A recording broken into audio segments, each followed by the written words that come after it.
Hey there! So today, let's dive into a neat Python project where we rearrange a list of numbers, but here's the kicker, we sort them in descending order without using the built-in sort method or any libraries like NumPy or Write. Let's kick off this coding journey by first understanding Python lists, shall we? You see, Python lists are these flexible data structures that can contain items of different types. They're like your favorite junk drawer, but order your treasures the way you want them.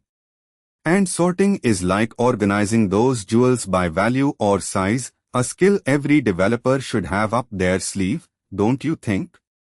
Now, we are not just going to sort any collection, we are going to implement our own, using something called a merge sort. No, it's not as scary as it sounds. This algorithm is like a superhero in sorting world. Ready to see its powers? First things first, we need a simple list of numbers. Let's keep our numbers rational and simple. A quick look at how this might play out in our code. Python numbers is equal to, now that we have our digits in a list, why not throw a quick print to see what we are working with? Python print right. Now we are ready to tackle our main task using a very clever approach, the divide and conquer strategy, which, at its core, involves breaking down our complex problem into smaller, more manageable problems, which is kinda like breaking down your tasks in the workday into more achievable chunks, doesn't it? This is particularly useful when you are dealing with sorting, and merge sort fits the bill perfectly. Python definite merge underscore sort, if lay happy smiley 1, return items mid is equal to lay to left underscore half is equal to items right underscore half is equal to items return merge underscore sort, definite merge, sorted underscore list is equal to while left and right, if left right, sorted underscore list dot append, else, sorted underscore list dot append, while left, sorted underscore list dot append, while right, sorted underscore list dot append, return sorted underscore list sorted underscore numbers is equal to merge underscore sort. Print. Our main hero merge does the grunt work. It takes two sorted lists and merges them back together. Merge underscore sort, on the other hand, divides the dataset in half, and it does this over and over again until it's left with individual elements, which are then merged back together in sorted order. A beautiful example of recursion, isn't it? Alright, now that the stage is set, let's do the grand sorting. We create the main list, and using our merge underscore sort function, we sort it descendingly.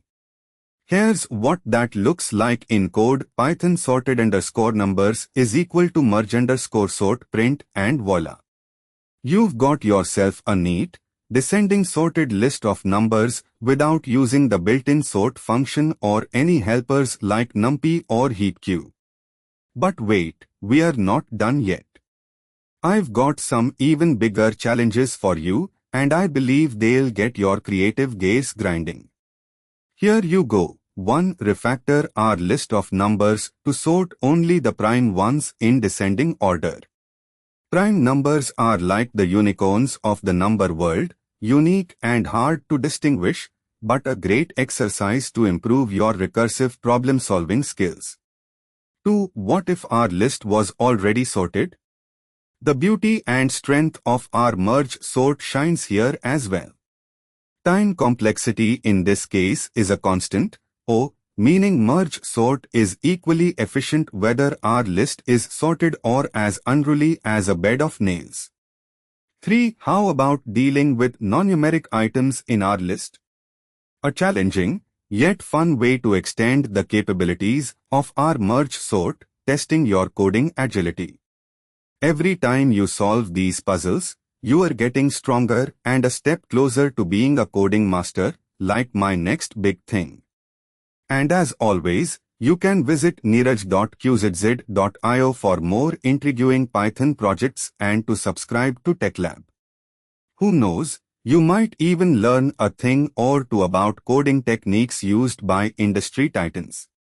There you go, partner, a little journey into Python and sorting algorithms for an IT fresher.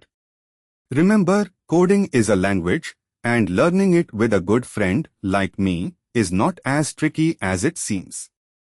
Until next time, keep coding and keep experimenting. The sky is the limit, and I can't wait to hear about all your future learning adventures.